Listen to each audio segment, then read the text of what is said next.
Welcome to সৌগতস diary. আপনাদের জন্য ব্যতিব্যস্ত হয়ে একটা দারুণ জিনিস নিয়ে এসেছি, যেটা আপনারা সবাই চাইছেন। সেটি হচ্ছে প্রত্যেকটি জেলা সম্পর্কে আমি কি কি জানবো।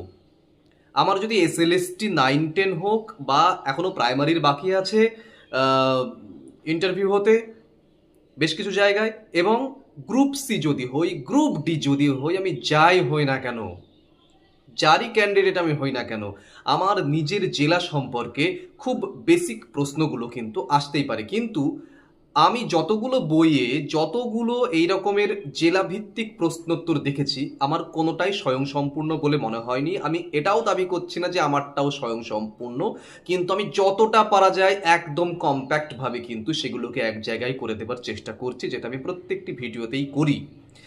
আশা করা যায় এর বাইরে একটা প্রশ্নও হবে না। আজকের ভিডিওতে আমরা মুর্শিদাবাদ সম্পর্কে জানবো, মুর্শিদাবাদের এভরিথিং একটি ভিডিওতে জানবো। তো কোথায় মুর্শিদাবাদের যে ক্যান্ডিডেটসগুলো রয়েছে তারা চলে এসো, বসে পড়ো, নোট ডাউন করো। যদি মনে করো পিডিএফ কালেক্ট করবে, এই নম্বর থেকে তোমরা কিন্তু পিডিএফও কালেক্ট করে নিতে পারো। শুরু করছি আজকের পর্ব মুর্শিদাবাদ।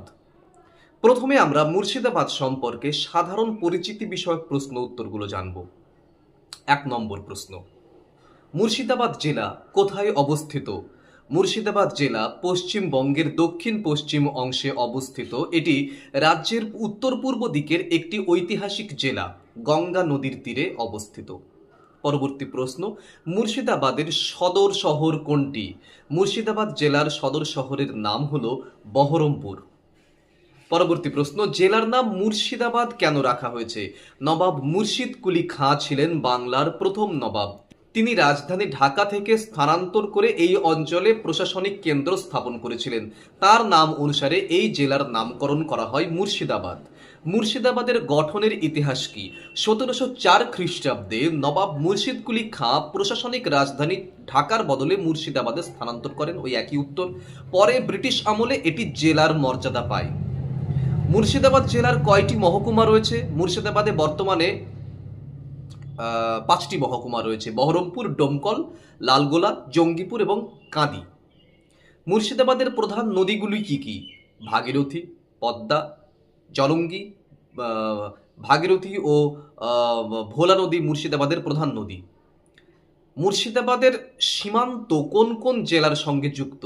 উত্তরে মালদা, দক্ষিণে নদিয়া, পশ্চিমে বীরভূম এবং পূর্বে বাংলাদেশের রাজশাহী জেলা। মুর্শিদাবাদ কবে পশ্চিমবঙ্গের রাজধানী ছিল? ব্রিটিশ শাসনের আগে 1717 থেকে 1772 সালের মধ্যে মুর্শিদাবাদ ছিল বাংলার রাজধানী। এবার আমরা ইতিহাস এবং ঐতিহ্য বিষয়ক প্রশ্ন উত্তরগুলো এক জায়গায় করব। মুর্শিদাবাদ কেন ঐতিহাসিকভাবে গুরুত্বপূর্ণ? মুর্শিদাবাদ ঐতিহাসিকভাবে গুরুত্বপূর্ণ তার কারণ হচ্ছে এটি ছিল বাংলার শেষ স্বাধীন নবাবদের রাজধানী। এখানেই পলাশির যুদ্ধের মাধ্যমে ব্রিটিশ শাসনের কিন্তু সূচনা হয়েছিল। নবাব মুর্শিদ কুলি খাঁ কে ছিলেন? তিনি ছিলেন বাংলার প্রথম নবাব এবং একজন দক্ষ প্রশাসক। তিনিই মুর্শিদাবাদকে রাজধানী করেন। হাজারদুয়ারি প্রাসাদ কার আমলে নির্মিত হয়? নবাব নাজিম হুমায়ুন জাহির আমলে 1837 সালে ব্রিটিশ স্থপতি ডানকান ম্যাকলিওড এটি নির্মাণ করেন। হাজারদুয়ারি নামের অর্থ কি? হাজার দরজাওয়ালা প্রাসাদ, অর্থাৎ হাজারটি দরজা রয়েছে যার আর কি। যদিও বাস্তবে কিন্তু হাজারটি দরজা নেই, কিছু দরজা আসল, কিছু দরজা নকল। পলাশির যুদ্ধ কোথায় এবং কবে সংঘটিত হয়েছিল? 1757 সালের 23 জুন পলাশি নামক স্থানে নবাব সিরাজউদ্দৌলা এবং লর্ড ক্লাইভের মধ্যে হয়েছিল। পলাশির যুদ্ধের তাৎপর্য কি? এই যুদ্ধের ফলেই বাংলার স্বাধীনতা শেষ হয় এবং ব্রিটিশ শাসনের সূচনা হয়েছিল। সিরাজউদ্দৌলার সঙ্গে কারা বিশ্বাসঘাতকতা করেছিলেন? মির্জাফর, জগৎ শেঠ, উমিচাঁদ, রাজবল্লভ প্রমুখ। মুর্শিদাবাদের প্রধান ঐতিহাসিক স্থাপত্য কি কি? হাজারদুয়ারি প্রাসাদ, নিজামত ইমামবাড়া, কাটরা মসজিদ, মতিঝিল, কুতুবশাহী মসজিদ, এগুলো কিন্তু উল্লেখযোগ্য জায়গা। সংস্কৃতি এবং ধর্মীয় ঐতিহ্য সম্পর্কে এবার শুরু করছি। মুর্শিদাবাদের প্রধান উৎসব কি কি? ঈদ, দুর্গাপূজা, মহরম, পয়লা বৈশাখ ইত্যাদি উৎসব সমারোহে পালিত হয় মুর্শিদাবাদে। মুর্শিদাবাদের বিখ্যাত হস্তশিল্প বা পণ্য কি? সিল্ক বা রেশম, আইভরি ক্রাফট, চামড়াজাত শিল্প আর কাঁচের কাজ এখানকার বিখ্যাত। মুর্শিদাবাদের লোক সংস্কৃতির বিশেষত্ব কি? এখানে মুসলিম এবং হিন্দু সংস্কৃতির সুন্দর মেলবন্ধন দেখা যায়। সঙ্গীত, পল্লী গান এবং মেলা এখানে জনপ্রিয়। এইভাবে মানে হিন্দু মুসলিম একসঙ্গে কিন্তু বসবাস করেন। অর্থনীতি ও ভৌগোলিক প্রশ্ন এবার। মুর্শিদাবাদের প্রধান জীবিকা কি? কৃষি মুর্শিদাবাদের প্রধান জীবিকা। ধান, গম, পাট এবং আমের চাষ ব্যাপকভাবে হয়। বিখ্যাত শিল্প বা কারুশিল্প কি কি এখানকার? মুর্শিদাবাদ সিল্ক, কাঠের কাজ, পিতল, হাতের যে কি বলা যায় ওটাকে, সূচিকর্ম এখানকার বিখ্যাত। আবহাওয়া কেমন এখানকার? উষ্ণ এবং আর্দ্র গ্রীষ্ম, শীতল শীতকাল এবং বর্ষায় ভারী বৃষ্টি। শিক্ষা এবং সামাজিক প্রশ্ন এবার। মুর্শিদাবাদের শিক্ষার হার কত? আনুমানিক 66%। 2021 সালের জনগণনা অনুযায়ী আনুমানিক 66% হলো মুর্শিদাবাদের শিক্ষার হার।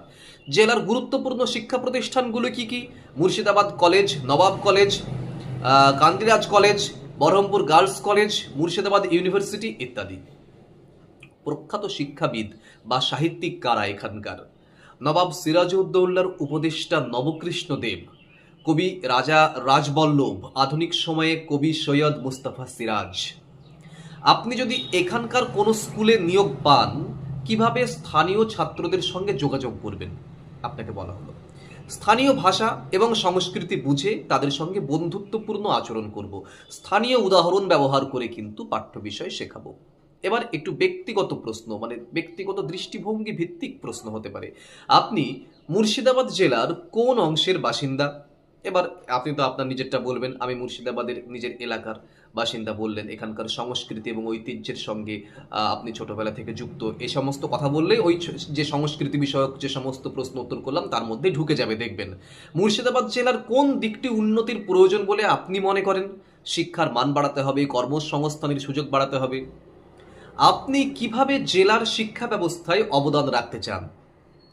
আধুনিক এবং আকর্ষণীয় শিক্ষণ পদ্ধতি ব্যবহার করে ছাত্রছাত্রীদের শেখার আগ্রহ আমি বাড়াতে চাই।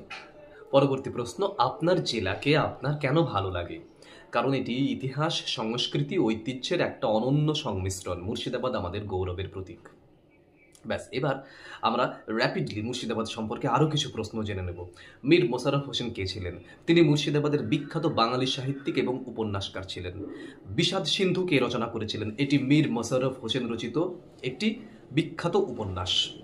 পরবর্তী প্রশ্ন, বিষাদ সিন্ধু উপন্যাসের বিষয়বস্তু কি জানেন? এটি কারবালার ঐতিহাসিক ঘটনা নিয়ে রচিত একটি ট্র্যাজিক উপন্যাস। পরবর্তী প্রশ্ন, সৈয়দ মুস্তাফা সিরাজ কে ছিলেন? তিনি ছিলেন মুর্শিদাবাদের বিখ্যাত কথাসাহিত্যিক এবং সাংবাদিক। সৈয়দ মুস্তাফা সিরাজ কোন ধরনের রচনার জন্য বিখ্যাত? তিনি মূলত গোয়েন্দা কাহিনী এবং উপন্যাস লেখার জন্য বিখ্যাত। নবাব সিরাজউদ্দৌলা কে ছিলেন? তিনি বাংলার শেষ স্বাধীন নবাব ছিলেন। পরবর্তী প্রশ্ন, পলাশীর যুদ্ধ কবে হয়, কাদের মধ্যে সংঘটিত হয়? 1757 সালে নবাব সিরাজউদ্দৌলা এবং ব্রিটিশ ইস্ট ইন্ডিয়া কোম্পানির মধ্যে সংঘটিত হয় পলাশীর যুদ্ধ। পলাশীর যুদ্ধের গুরুত্ব কি? এই যুদ্ধের মাধ্যমে ভারতবর্ষে ব্রিটিশ শাসনের সূচনা হয়। এটা মনে হয় রিপিট হয়ে গেল প্রশ্নটা। যাই হোক, মীর জাফর কে ছিলেন? তিনি ছিলেন বাংলার নবাব এবং পলাশীর যুদ্ধের বিশ্বাসঘাতকতার জন্য তিনি বিশেষভাবে পরিচিত। মুর্শিদ কুলি খান কে ছিলেন?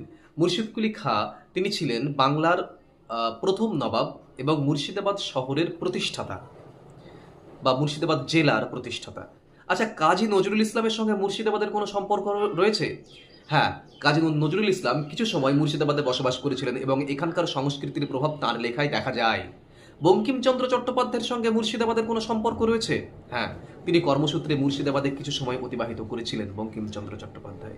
মুর্শিদাবাদের বিখ্যাত স্থাপত্যের একটি উদাহরণ দিন। এটা বলেইছি, হাজারদুয়ারি। মুর্শিদাবাদের ঐতিহাসিক গুরুত্ব কি? এটি একসময় বাংলার রাজধানী ছিল এবং নবাবদের শাসন কেন্দ্র ছিল। ব্যাস, এবার ধরুক আপনাকে মুর্শিদাবাদ থেকে কি ধরবে, দেখি এর বাইরে আসে কিনা।